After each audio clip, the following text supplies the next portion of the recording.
Sonko Diomaye la clarification et après de quelle clarification s'agit-il Moustapha? waaw Ousmane Sonko de moom moo yëkkati kàddoom. mu ne fii la ko waxee sax ci assemblée nationale bu Sénégal bi mu ne li fi xewoon depuis le 25 déclaration boobu mu defoon ba le meeting du 8 et ce qui a suivi après mu tudde ko un jëfur général. mu ne clarification la woon dafa soxla woon une clarification maintenant la clarification est faite dama jàpp ne c'est le moment de passer à autre chose dégg nga wax bi ça veut dire pourquoi ma jàpp loolu ne la clarification est faite il faut passer à autre chose dama jàpp ne Ousmane Sonko le fait que mu def cette déclaration là mu def ba pare woo son parti à organiser un terrain meeting dafa am lu xew mooy de ne Ousmane Sonko lui-même il sait que Sénégal su fekkoon ne amoon na des sondages d'opinion par exemple comme ni nga koy defee France ñu togg bu yàgg ñu def sondage ne nangam ci français yi amatuñu confiance ci Emmanuel Macron nangam ci français yi ci diw lañu am confiance loolu bu ñu ko defoon Sénégal Ousmane Sonko dina rendre compte lui-même que ni légitimité bi mu amoon popularité bi mu amoon ci Sénégalais yu bëree bari. li mu nekk premier ministre depuis pratiquement 2 ans wàññiwu ko mais comme loolu amul qu'est-ce qu'il fallait faire mooy woo ay nitam ne leen wuy si leen ma su ay nitam wuy see ni nga xam ne noonu la bëggee wala kawe na njortam su boobaa mu ne mu wan ñi nga xam ne ñoom la séq la classe politique te loolu da nga ciy jàpp l'opposition le président de la République et la coalition bi nga xam ne moom la ñu nekk di restructurer après que ni lu ci mënti am man ngeen a wax lu leen neex man ngeen a restructurer lu ngeen bëgg man ngeen a xëcc ku leen neex mais nit ñi moom man lañ àndal ba léegi. Je pense qu'il a voulu faire cette clarification là et je me dis quelque part que ni il a réussi ce coup. Lui-même il dit maintenant que clarification bi def nañ koo pare il faut passer à autre chose gis nga Safiatou man tey du ma ne la page de nu ñu ko tuddee sax. la page du contentieux wala du différend. maanaam rumeur yi ak yooyu. rumeur yi nekk naan danañ bàyyanteeg du ñu ànd ak danañ ànd ak yooyu. cette page là je pense pas que ni c'est derrière nous. Je pense pas mais li ma yaakaar mooy il faut construire un avenir et lu mën a nekk la. je veux dire quoi mooy yaakaaruma benn yoon que ni Bassirou Diomaye Faye ak Ousmane Sonko. Après ce que Ousmane Sonko a appelé la clarification ñoom tout est nice tout est ok léegi y a plus de problème on continue. da nga jàpp ne ils doivent consolider leur relation. Merci beaucoup man loolu laa jàpp dama jàpp ne à partir du moment où la clarification est faite et je cite Ousmane Sonko li ñu war a def mooy liggéey à consolider leur relation. te ñoom ñaar ñëpp dañ ci am intérêt xam nga lu tax. Bassirou Diomaye Faye moom la ñu dénk réew mi. En 2029 il va devoir présenter un bilan boo xam ne quel que soit kuy nekk le candidat de Pastef à l'époque bu ñu ci àggee muy moom wala muy nekk Ousmane Sonko ñoom ñaar ñëpp ils vont l'assumer te ce bilan là mënuñu ko am su fekkee dañoo tàggoo parce que bu ñu tàggoo y aura une crise politique qui va s'installer au Sénégal pendant au moins 1 an wala 2 ans bu boobaa lu ñuy liggéey ci réew mi dara tous nada à partir du moment où ñoom ñaar ñëpp xam nañ ne ànd bii ñu ànd mooy njariñu réew mi te beneen bi mooy muy le président de la République muy Ousmane Sonko et man c'est ça qui me rassure quelque part ñoom ñaar ñëpp ils sont conscients d'une chose xam nga mooy lan moo leen andi fi ñu nekk y a des gens qui sont morts pour sor wax naa ko fi plusieurs fois ñoom ñaar ñëpp ils sont conscients de ça et ils sont conscients d'une chose que ni tey le pouvoir Pastef finalement ne tient que parce que les deux là sont ensemble xam nga lu tax tey ñaanuma ko yàlla su amoon un divorce l'actuel président ne bon de toute façon man comme nii la demee damay disons mu ne damay arrêter sama mandat par exemple wala ma am un empêchement quelconque je sais pas des choses comme ça peuvent arriver mais su boobaa ñëpp toute la classe politique dañuy dem wutiwaat ñun ñëpp dañuy delluwaat sur la ligne de départ donc tey l'intérêt mooy que Ousmane Sonko ak Bassirou Diomaye Faye restent ensemble consolider seen relation su fekkee ne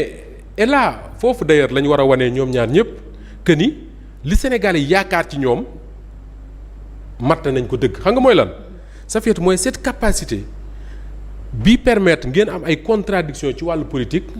ngeen gérer ko ba du yàq liggéeyu état bi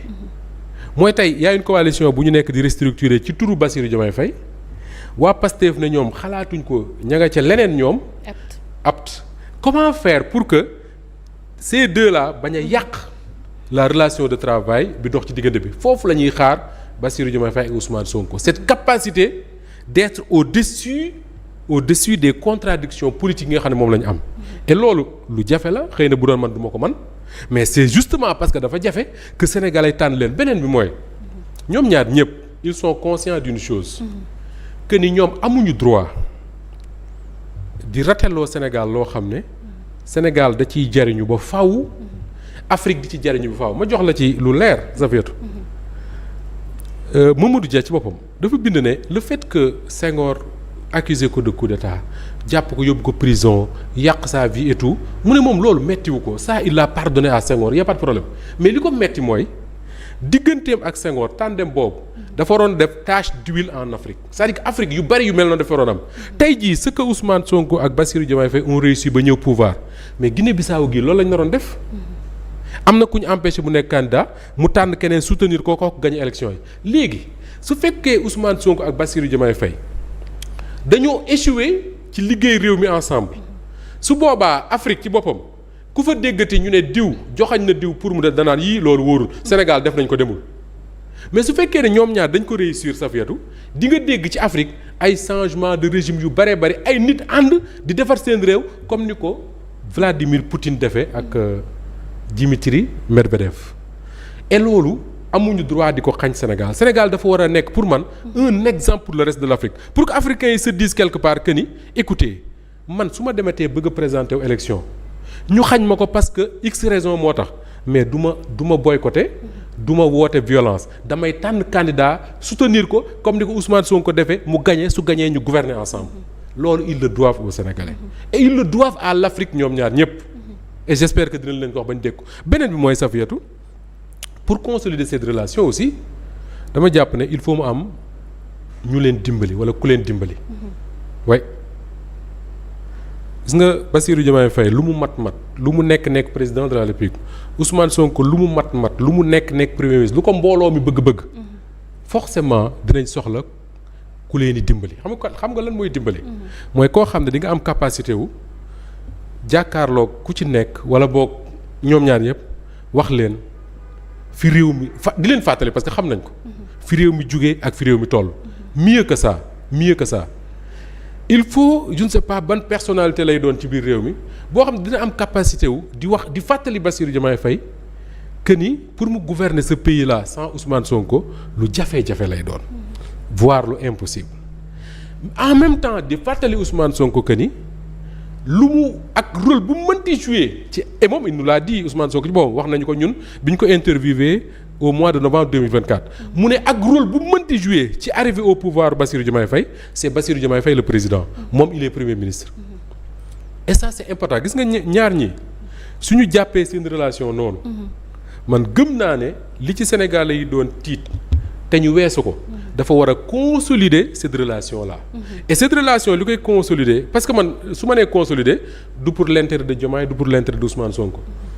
su ma ko ñemee woon sax wax leen la leen Abdou Mbow waxoon mais pour man c'est pour l'intérêt du Sénégal et l'intérêt du Sénégal mooy consolider cette relation là pour que non seulement Sénégal 4e sous-sol bi mu nekk ñu génnee ko ci d'accord defaraat réew mi ni ñu ko war a defaree ba pare en Afrique dafay servir d'exemple parce que Afrique bari na ay crise politique yoo xam nga lan moo koy waral dañuy écarter nit à une élection mu ne élection du fi amee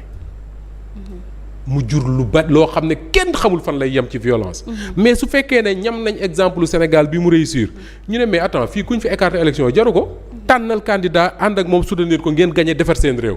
et nag comme ñoom gagné nañ mu nekk exemple defar seen réew moo ci des il faut qu'ils soient ensemble pour defar seen réew. En une minute, qu'en est-il des dangers qui guettent le régime? Safiatou man dama jàpp ne li tax ma gëm ne ñii ils ont intérêt à consolider les relations mooy Sénégal Safiatou bul fàtte ne dès 2027 dañuy dem élection locale te soo defee un peu de l'histoire récente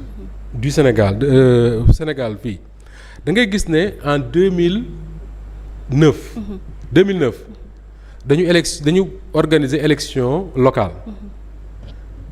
la coalition Benno Siggil Sénégal gagné dëkk yu bëree bëri ci la fa Khalifa Sall gagné la mairie de Dakar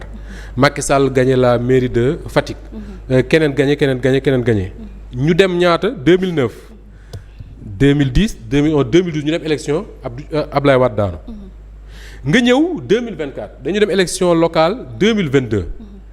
Yewwi Askan Wi gagné localité yu bëri Barthélémy Dias nekk maire de Dakar xawma nan nekk maire Yoff Jamil Sané nekk maire Parcelles Ousmane Sonko gagné Ziguinchor Babacar Diop gagné Thiès keneen gagné feneen 2022 2023 2024 ñu dem élection régime Macky Sall daanu ce qui veut dire quoi que ni le pouvoir actuel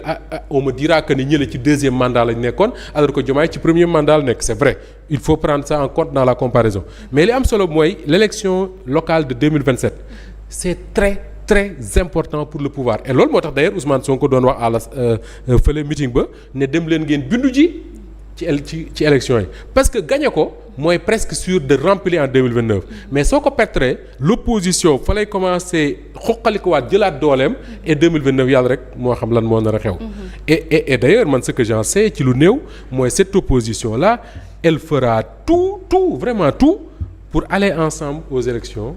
locales et loolu nag le pouvoir a intérêt à le savoir. d'accord ma lay sant bu baax di la gërëm. maa lay sant di la gërëm baax Safiatou. léegi rek ñi may déglu di ma seetaan on se donne rendez-vous dans quelques minutes ci keppaar gi. d'accord ci keppaar gi noonu nag la ñuy jaaree tàggatoo bu dul tàggatoo nuyu Mame Mariam Sylla foofee sa France ak ñoom biiru ñoom ñëpp ñu ngi leen di nuyu.